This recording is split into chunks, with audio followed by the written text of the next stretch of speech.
অযোধ্যায় রামের মূর্তি স্থাপন ও বিধি মেনে করা উচিত। নির্দিষ্ট বিধি পালন করাই প্রধানমন্ত্রীর দায়িত্ব। তা না করে নিজের নাম প্রচার করার অর্থ ভগবানের বিরুদ্ধে বিদ্রোহ করা, সবকিছুতে দখলদারি করা উন্মাদের লক্ষণ। মন্তব্য পুরীর শঙ্করাচার্য নিশ্চলানন্দ সরস্বতী।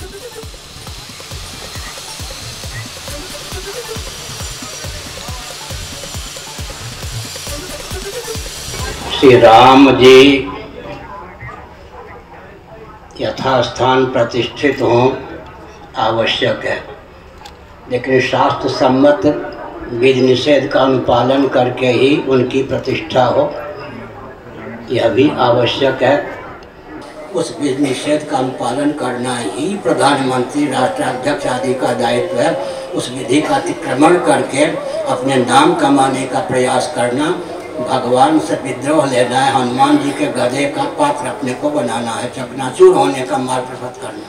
उनका दायित्व होता है संविधान की सीमा में कि धार्मिक आध्यात्मिक क्षेत्र के विधि निषेध का पालन विधिवत हो।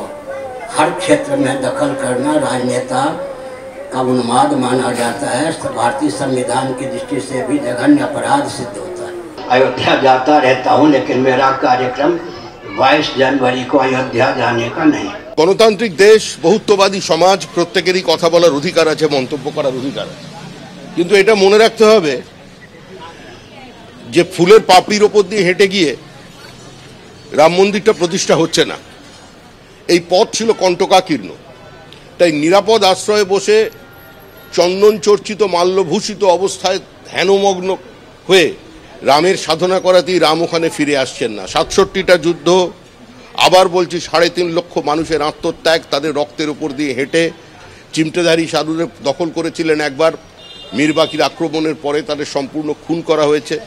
একবার মহিলা সন্ন্যাসিনীরা নিয়েছিলেন রাম মন্দির চত্বরের দখল, তাদের হত্যা করা হয়েছে। তারপরে দীর্ঘ প্রক্রিয়ার পরে অনেক সংঘর্ষে আত্মত্যাগের মধ্যে দিয়ে আজকে রাম মন্দির তৈরি হচ্ছে। যদি পুজো অর্চনার রীতি মানতে হয়, যদি শাস্ত্র মানতে হয়, তাহলে প্রাণ প্রতিষ্ঠা কারা করবেন? কোন পুরোহিত, কোন সেবায়েতরা? তার বদলে যদি কোনো রাজনৈতিক উদ্দেশ্যে রাজনৈতিক ব্যক্তি প্রাণ প্রতিষ্ঠা করতে চান, তাও আবার অসমাপ্ত মন্দিরে, সেটা পুরীর শঙ্করাচার্যের বিশ্লেষণে সেটা সঠিক নয়, ধর্মীয় আচার নয়। ফলে এটা তো সর্বভারতীয় তৃণমূল কংগ্রেসকে বলতে হচ্ছে না। তো নরেন্দ্র মোদী তো পুরীর শঙ্করাচার্যের থেকে বড় হিন্দু নন। জেপি নাড্ডা তো পুরীর শঙ্করাচার্যের থেকে বড় হিন্দু হয়ে যাননি। তারা হিন্দুত্বকে নিয়ে রাজনীতির ব্যবসা করছেন, এই নরেন্দ্র মোদী, অমিত শাহ, জেপি নাড্ডারা। আর পুরীর শঙ্করাচার্য বলছেন ধর্মীয় রীতি মেনে প্রাণ প্রতিষ্ঠা হচ্ছে না, সেই কারণে তারা এটি অনুমোদন করছেন না।